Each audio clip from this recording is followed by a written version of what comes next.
Hello everybody and welcome along then to the start of a brand new tournament here at the VALVIK Marble League. Welcome along then to the VALVIK Grand Prix Tour.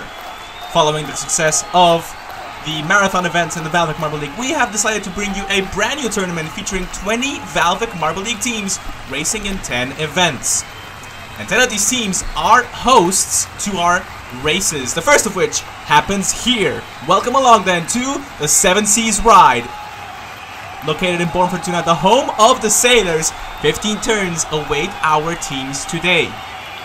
And speaking of these 20 teams, they have each picked 2 of their fastest marbles to race in these 10 races. And this is who is racing today.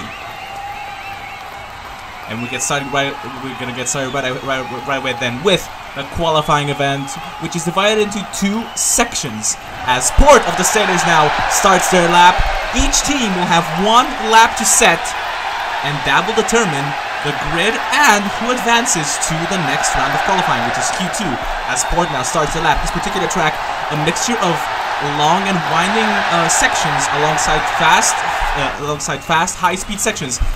The most critical point of the track is this particular section here that Port is going through now. It's called the snail section, which is the section between turn 6 and 12. As Port now is about to round off the lap, it's going to be a 23-16 to get them started. They're the fastest for now, as Tembal of the Cue Balls starts their lap now. Let's see how they manage compared to Port. As the run to turn 1 is pretty short here, going immediately into the S, that is the section between turns 2 and 4.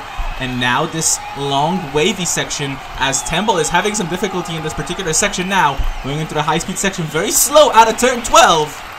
Going into the last kink here. Let's see how they manage the kink. They manage it pretty well, but it's going to be a slower time, 24:07 for the Cue Balls. They line up in second. As Yen now of the buzzes and one of the fastest marbles in the VALVIK Marble League. Let's see how they manage the qualifying lap now in the VALVIK Grand Prix Tour. Pretty slow start so far out of the first turn, but let's see how they manage the wave section. It's a pretty good speed out of the wave section. Let's see how they manage the last section now. It's a high speed drive down this particular sort of track, and then up to turn 15, and then going right into the straight line. It's a 23:04. Yin now takes the lead. As Salamander now begins their lap, they manage the S pretty well here. Going into the high-speed section of turn 4, going into turn 6 now. Oh, and they get stuck on the first wave. Oh, that's going to be a huge loss of time there from Salamander, captain of the Scorperias in the VALVIK Marble League, and one of the 2 that was picked for the Scorperias to race in the VALVIK Grand Prix Tour. The other one, of course, is Jab, another very fast marble. Let's see how Salamander finishes the lap. It's a 24:23, 4th out of 4. As Graphite now starts the lap from the Carbons. Normally in this in the VALVIK Grand Prix Tour in the qualifying, you're going in reverse championship order, but at the moment we don't have a championship order, so they're all just going in the format that was decided by VALVIK themselves. As Graphite now is about to end their lap, going into the last few turns here. Let's see how they manage. And it's a 22:13. That's the fastest lap so far from Graphite. Wonderful performance. The Carbons then, not a very good track record in the marathon events whatsoever.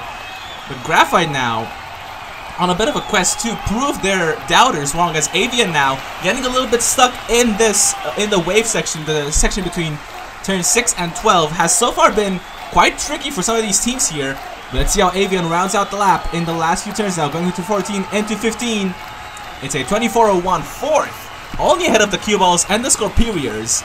As Condor now starts their lap, and remember, in Q1, the top 6 the 6 fastest laps will move on to Q2, also known as the pole shootout, where the fastest 6 teams will determine the top 3, the first 3 rows of tomorrow's race. As Condor now is about to finish their lap, going into turn 14 and then turn 15, very fast getaway through there. It's a 22:14. They line up in second. And as you can see there, in 7th, Salamander is already out. They cannot go into Q2. It's already over for them. They will have to wait now to see where everybody else finishes, to see what position they will start in. But for everybody else, it's still fair game, as it is for Bubble, who is struggling a little bit through the S section. Oh, getting stuck almost at the end of turn 12, turn 11, I should say. But let's see how they round out the lap. Will it be a faster time than Salamander? Doesn't seem like it so far. It's 5th, faster than the Sky Scouts, as 10 Ball then gets eliminated. But let's see what Steam of the Clockworks can do here. Clockworks, of course, a shock winner of the minor league back in the VALVIK Marble League Season 3. And they've been invited to the VALVIK Grand Prix Tour. Let's see how they manage the lap. Oh, already getting stuck on the on turn 6 there. The first of the waves. And pretty slow through that section altogether. Let's see how they manage the high-speed section now. I don't think it's going to be a very good time there from the Clockworks. Already a pass on 2 there. They cannot go fastest. And it's going to be a 25.46. Oh, that is a very poor time then from the Clockworks, from Steam. As Hazard now begins their lap. Hazard, another Hazard of the VALVIK Tournament, another minor league winner back in Season 2 of the VALVIK Marble League, invited also to the VALVIK Grand Prix Tour. The VALVIK Tournament, not a very good track record in the marathon events. Hopefully Hazard can change that here. Not a very bad performance through the S section. Let's see how they manage to round out the lap. It's not going to be a faster time than the Carbons then. And they will cross the line for a 24.01, same lap time then as the Sky Scouts, actually. But Avian set their lap time first, which does mean that they will go ahead of the Violet Vermin.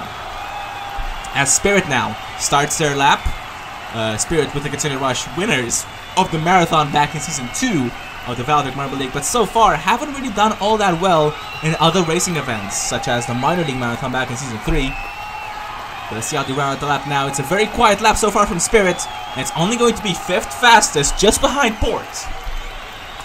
As now comes Vermilion of the Flaming Cherries, one of the fastest marbles in marathon events. The Flaming Cherries then very happy to be included in this VALVIK Grand Prix Tour.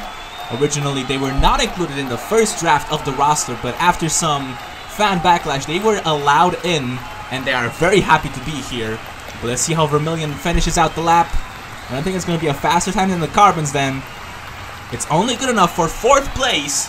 That puts them right behind Yen of the Bozen. Oh, as Maki in their warm-up lap has a little bit of a mistake out of the last few turns now. But of course, it does not count for their time. Let's see how Maki manages this lap here. Going into the S section, pretty fast getaway through the waves, through the S's there. Not a bad run so far, but let's see how they manage the high-speed sections. Going to the last turn now. It's a 21, 22, 22, 16. Sister Squad get up to 3rd place.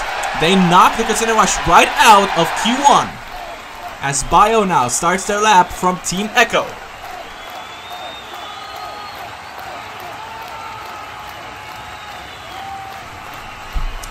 Pretty good maneuvers through the S section now. Let's see how they manage the last few corners of the lap here. Going through turn 14. Oh, fairly slowly through turn 14. But it's good enough for 4th place though. Not bad then from Team Echo as Sonata of Team Virtuoso start their lap. Pretty slow getaway out of turn 1. That's going to affect their time there. Pretty slow through the first of the S's. Let's see how they manage the wave section now. Pretty slow altogether here for Sonata. It's not going to look like it's going to be a very good lap, especially in this very crucial first section of the track. As they're now just slowly getting more speed out of the last few turns here. Bad getaway out of turn 14. And it's going to be a 24-27. Team Virtuoso only 14. As meanwhile then, the Carbons are guaranteed to move into Q2. As you can see, the number 1 there is lighted in green. That means they are confirmed. They cannot go any lower than 6th. As Moon now continues in their lap. Pretty slow getaway through the S's. Close, of course, with their new, shinier looking uniforms. Very transparent looking uniforms. But let's see if that affects performance whatsoever. 23. It's going to be a 23.51. Moon then, not a very good time. Only 10th overall. As Ascent of the Peculiar Peak starts their lap. Pretty slow getaway out of the S's. As meanwhile, Condor is also guaranteed to go through to Q2. Not bad through the S, not bad through the wave section though. Let's see how Ascent manages the last portion of the lap here. Going for a very high line through 10-14. Pretty fast getaway through 10-14. It's going to be a 22-33. They move up to 5th place. They are in the running for Q2. As we're going into the last few of the runs here. Thorn is up first from the Grimrose. Is one of the most promising rookies back in the VALVIK Marble League. They did not qualify for the VALVIK Marble League, but they did not do bad whatsoever in the minor league. Finished 4th overall, just behind the Rollives, and the Clockworks, and the Flaming Cherries. Let's see how Thorn rounds out the lap here. And it's going to be 4th place, just behind Maki, but Thorn is guaranteed to move on to Q2 alongside Maki, as Pyro of the Pyro Prowlers starts their lap now. Pretty slow out of the S's. Bio and Ascent still waiting to see what will happen with 2 runs left to go. Everybody behind them is eliminated out of Q2, including Yin of the Boss. I'm pretty disappointed with that, actually. But let's see how Pyro rounds out the lap. Going through turn 14, pretty fast getaway through turn 14, but it's 7th. Oh! Just shy of Ascent's time. Pyro is eliminated. Bio goes through, as Jester now is the last runner. Let's see how they manage the lap here. Ascent could still be in Q2. Let's see how Jester manages. Oh, but they have a mistake out of the S's. I think Ascent might be safe here. Pretty slow getaway through the second of the S's now, as Jester is approaching the end of the lap here. Pretty fast out of turn 14. Let's see how they round out the lap. It's only 9th place. And Ascent just about scrapes through to Q2. But meanwhile then, Graphite gets the fastest time out of Q1. That gives them an extra point as the top 6 all go through Q2. And here we are then. Let's start off with Q2 as the top 6 will go through a short 3-lap race to determine the grid for tomorrow's race. Meanwhile, everybody else down from 7th down to 20th is out, and that's how they will start. Here we are then with Q2, and the lights are turning green now. And we're off for Q2. And it's a good start for Maki and for Bio. Maki now takes the lead. Graphite now recovers to 2nd place. Ascent is right there behind them. It's a big battle now between Ascent and Graphite as Maki now extends that gap. Meanwhile, at the back, it's Condor who just now got stuck in the S's as Ascent now takes 2nd place from Graphite. It's Maki, Ascent, Graphite, Thorn, Bio, and Condor. And meanwhile then, Graphite not giving up on that battle with Ascent. These 2 big rivals back in the VALVIK Grand Prix League, and it looks like the rivalry seems to be continuing in the VALVIK Grand Prix Tour. As meanwhile then, it's still a tight battle as Thorn now joins the party now. As meanwhile then, Ascent getting closer and closer to Maki here. Maki making a mistake. Ascent taking advantage, and they now take the lead going into the last lap of the pole shootout. But Ascent makes a mistake out of turn 14, but they are able to keep that lead though. As meanwhile then, Thorn is in a tight battle with Graphite for 4th place. For 3rd place, but Ascent extending that gap now. Oh, Maki contacted with Maki. Still keeps them in 1st place. Graphite is there in 3rd. They are not able so far, but they don't have much more of the lap to go. As Ascent now is about to round out the last few turns here. And they will cross the line. And they will take pole for tomorrow's race. Maki then takes 2nd place. Graphite takes 3rd. Thorn, Condor, and Bio. But what a run then from Ascent, starting from 6th all the way up to pole position. Graphite was not careful whatsoever. The run up to turn 1 is very, very fast here. Very quick here. Graphite was just about able to make it back up to 2nd place, but Ascent with a very good run to take 3rd and then 1st place. And they will take 2 additional points to start on pole position for tomorrow's race. Not a bad effort from Maki. They will take the front row seat. And of course, Graphite then will take 3rd place. Bio then, the biggest of the losers, they will start in 6th place after taking the 2nd fastest lap. But here we are then. Ascent then takes pole position for tomorrow's race. It's Maki in 2nd, Graphite then taking 3rd place. Thorn in 4th, Condor, Bio, Pyro, Yin, Jester, Vermilion Port, Spirit, Bubble, Moon, Avian, Hazard, Tempo, Salamander, Sonata, and Steam rounding out the top 20. It's gonna look like a very exciting race for tomorrow, but we'll see you then and there.